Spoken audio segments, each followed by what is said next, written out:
Hello everyone, I hope you're having a great day. Today I'm going to be showing you my highlighter collections. I'm not really including some of the highlighters in my face palettes, just because I think that would just make this video too long. And if you're interested, I do have a video on my face palettes, so I will link that down in the description box below if you're interested.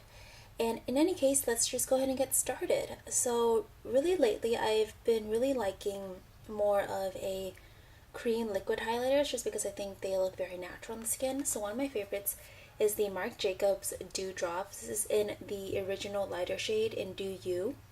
I did try out the darker one they came out in the color Fantasy, but that one was just too red and too orange on me. So I really do enjoy this one. It's very long lasting, and for oily folks like myself, it doesn't fade throughout the day. I mean, it does fade a little bit, but it doesn't completely wear off like other cream highlighters might.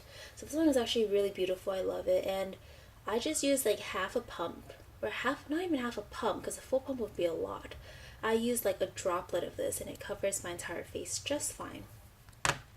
Next is this kind of like, this one is a lot like the MAC Strobe Cream, if you can find it. This one is a little bit cheaper.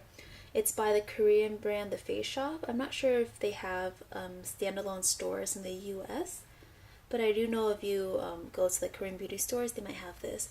It's what is it? It's like the strobe cream. It's a pinky highlight. It's not blinding. It's something you put all over your face or you're mixing with foundation to get a more dewy look. Next is a recent purchase but has quickly become a favorite. This is the WetnWild Loose Highlighter in Moon Tears. This is part of their Goth-o-graphic collection. I recently found this at my nearby Ulta and I was so happy to see this and I snatched it up. It was $6.99 and it's beautiful. It looks amazing. It's more of a lighter champagne color, so this will really look nice on lighter to light medium skin tones. Another favorite of mine is this Pixie by Petra highlighter. I recently gave away, because I had two of them. I had both duos, but I realized I didn't need both of them, so I gave the other one away. And I kept this one. Just by looking in the pan itself, you can see that it's very reflective. This is probably the most blinding highlight that I owned. I'd decluttered or given away a lot of my other highlighters that were more blinding. Guys, I got rid of the Anastasia Beverly Hills Rosy highlighter because of this one. That's how good I liked this one. That's how much I liked it, that I did not want to keep the Rosy one because they don't have too many highlighters that look the same. This next one is by Milani. It's their, let's see, one of their Spotlight palettes in the color 01 Sunlight. In terms of the highlighter, this is more of a face palette, I guess, but it's so small and compact that I wanted to include it anyways. I used this color, or this portion right here, the highlight portion. It looks really natural and dewy. And I'm not swatching them in this video just because, one, I only have one hand. The other hand is holding the camera and filming. And also, I think it would just kind of take too long for me to stop and swatch. And I'm sure there are a lot of swatchers out there already. Next is the Maybelline Master Chrome. This is their metallic highlighter in the color 100 Molten Gold. I'm actually not really a fan of this. When it came out, it was so hyped. Everyone was like talking about it, talking about an affordable highlight, and I'm like, well, I already have affordable highlights. I didn't need this one. I think I might give this away soon. I'm just not a fan of this one. It just performs mediocrely. One that I've had a while and I do like is this Korean brand. It is Mamonde. I started seeing this brand in Ulta. I mean, not their makeup, but just their skincare, and I thought that was really, really intriguing to see it.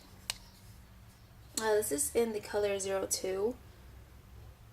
I'm not sure what the name is because I can't read Korean, but if any Korean watchers are out there and you can read this, let me know what it says. Anyways, this is more of a gradient highlighter. So if you want to dip your brush into the orange part, it becomes more of a blush topper. But it's also really nice. Let's see, more cream highlighters. I don't want this video to be too long, so let me just go ahead and go through them really quickly. The e.l.f. Highlighting Stick reminds me of the Ciate Dewy Stick. This but this one costs $4 and not $26. This one honestly is just like a dewy gloss. It doesn't have any glitter, it doesn't have any shimmer. It is just something you put on your cheekbones and your highlight points to make it look like you just sweated in a very beautiful way. I've been really liking this Wet n Wild illuminating stick. It's more of a pink champagne, but looks really beautiful on the skin, natural like. Let's see.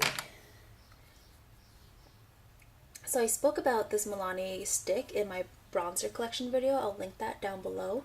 And it comes with a liquid highlighter end. Again, looks very natural. It's not blinding. I'm not a blinding highlighter girl anymore. I used to be though. Trust me, I used to want that like streak of highlighter on my cheek, but I've kind of shifted away from that and really been into more minimal makeup. This one, I'm not sure if this is a highlighter, but I don't know what else to use it as, because as a eyeshadow it sucks.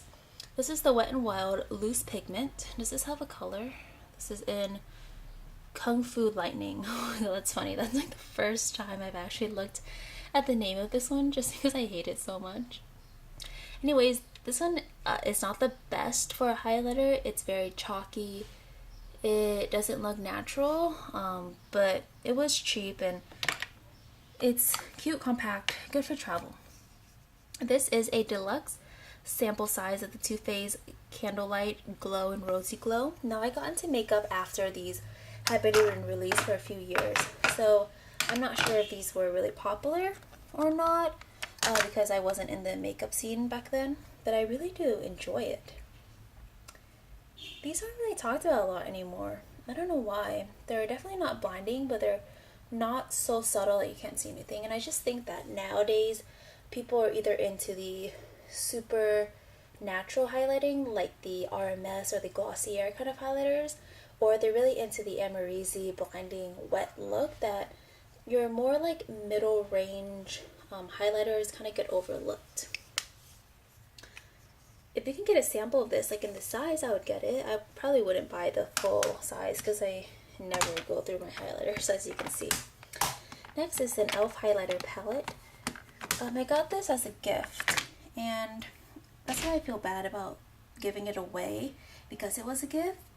And I say that because I don't like this. Oh my gosh, if you just started hearing something, it's like this motor sound.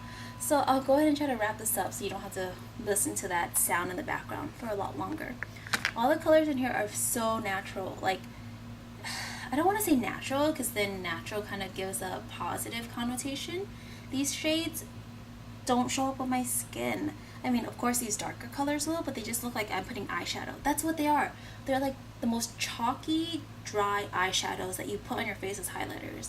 I don't understand it. If you use this and you love it, tell me how you use it. Maybe I should wet the brush, but then again, I don't want a blinding highlight. So I don't know. I've heard people compare these to the Hourglass Ambient lighting powders. Nope. I don't think they're similar at all. But if, again, if you use this and you like it, let me know. I really want to make this work because it's so affordable and I want to be able to use it. It's just I never reach for it because I have so many other beautiful highlighters that I do like. Anyways, that concludes my video. Again, thank you guys so much for tuning in. Let me know of any comments down below or any criticisms that you have. I'm really open to taking any criticism just because I'm a newer channel here. And I would love to hear about how your day is going, what your favorite highlighters are, or any highlighters that you do or don't recommend. Don't forget to subscribe before you go. I'm also going to list the products down below in the description box, as well as link some videos. And also I will put my Instagram, Twitter, and blog down in the description box. Until then, I will see you guys next time.